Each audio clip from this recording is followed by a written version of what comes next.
And so, again, all see, these things are described. St. Monica's Girls' School, Miss Edith Warner, the principal of the school, and the group of teachers who taught the Nigerians, including Achebe's mother, the language.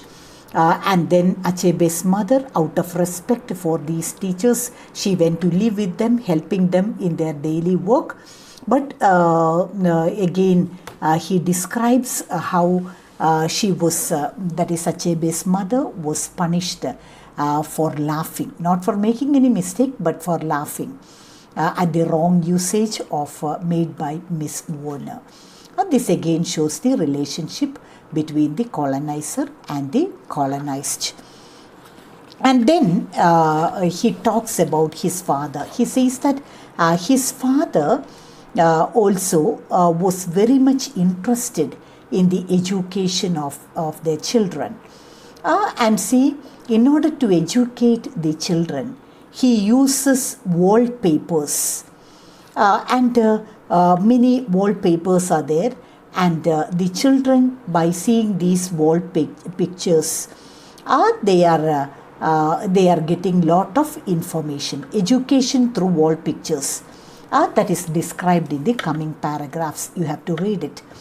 See, there it is said that many things are there on as wallpaper.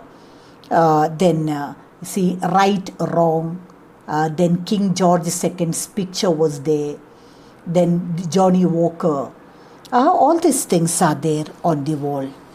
And very humorously, Achebe says that on the wall of his house, there was a funny-looking little man with an enormous stride. He was called Johnny Walker. He was born in 1820 according to the picture and was still going strong.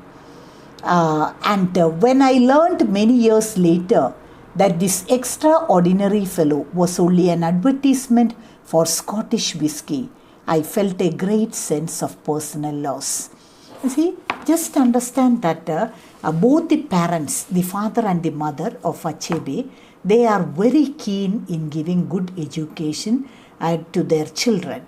And they made use of, Achebe's father even made use of different wall pictures to educate his children. And then after that again, you will again see how Christianity spread in Ogedi. And what is the difference between the Christian converts and the native people? Our native people, the pagans, see, that is when Christianity came to Igbo land, many of the people, they got converted to Christianity. And so they were called the children of the church.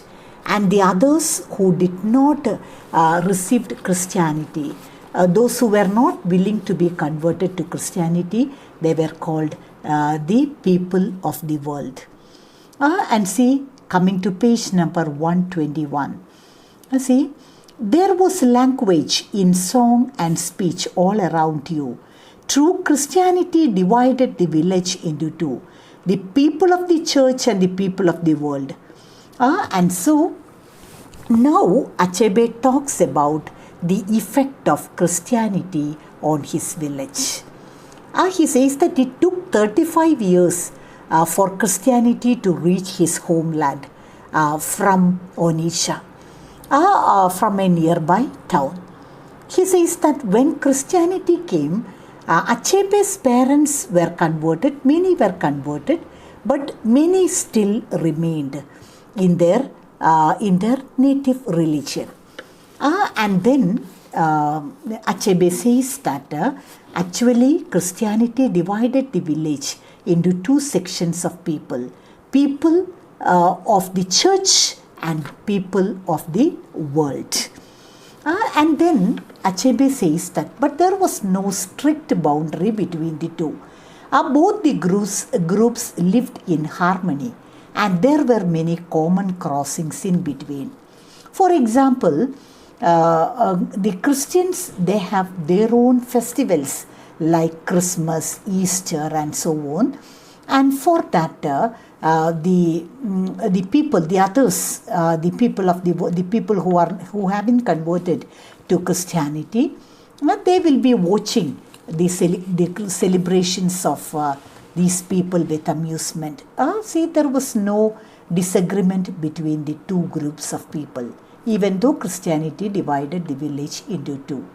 And when there are there are village festivals for these natives, then these converts also will enjoy them. And so the simple meaning is that Christianity divided the Igbo land into two sections, people of the world, people of the church. But there was no strict boundary between the two. There were many crossings. See, the Christians, they had their own festivals to be celebrated like Christmas, Easter, and so on. And the other villagers watched these celebrations with a great amusement. There was no disagreement between the two sections. Then Achebe, take page number 122.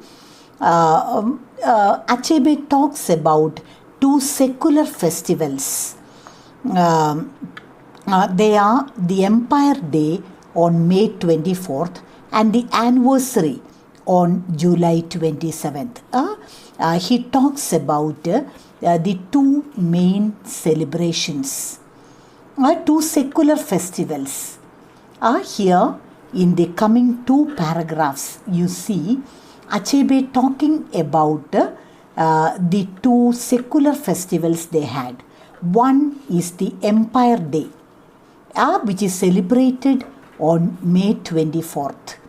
Empire Day is actually the birthday of the Queen, that is birthday of Queen Victoria. It was a major school event, and school children from all over the district would march in contingents past the British resident, who stood on a dais wearing a white ceremonial uniform with white gloves, plumed helmet, and sword. And see, the only point is that they had two secular festivals there. One is the Empire Day. Empire Day is celebrated on May 24th, and it is the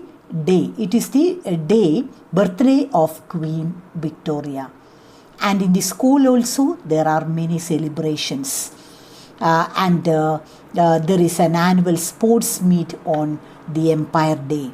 And he says that the Empire Day, his first Empire Day was really memorable, and he got a chance to go to Onitsha, which was only 7 miles from his village. And Onitsha was a very beautiful place. And the second day, anniversary, that is the day, it is celebrated on July 27th, when Igbo land got converted to Christianity, or it was to commemorate the coming of Christianity to Igbo land. And so in these paragraphs he talks about the two celebrations, the secular festivals they had. One is the Empire Day, that is the day of Queen's birthday, where the school children have great celebrations in their school, a common sports meet, and so on. And then the anniversary, that is to commemorate the coming of Christianity to Igbo land. And then he talks about an eccentric Englishman, Dr. J.M. Stuart Young. And then he talks about many English people with great respect.